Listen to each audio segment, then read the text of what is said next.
आज आपण झटपट होणारा बोंबील भात तयार करणार आहोत। अगदी 5 मिनिटात तयार होतो। हे बघा, बोंबील स्वच्छ करून घ्यायचे, गरम पाण्यात ठेवायचे 5-10 मिनिटासाठी। नंतर एका कढईमध्ये तेल घालायचं, कांदा आणि कढीपत्ता घालून परतून घ्यायचं। एक टोमॅटो घालायचा चिरून, तो पण परतून घ्यायचा। आता हळद, लाल मिरची पावडर, थोडासा घरगुती मसाला, चवीपुरतं मीठ आणि कोथिंबीर घालून मिक्स करून घ्यायचं।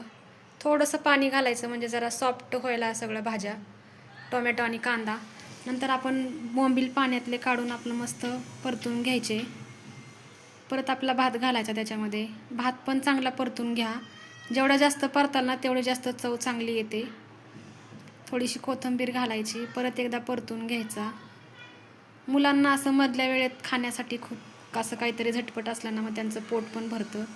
मी माझ्या मुलासाठी ही रेसिपी बनवली होती। तुम्हाला कशी वाटली मला कमेंट करून सांगा।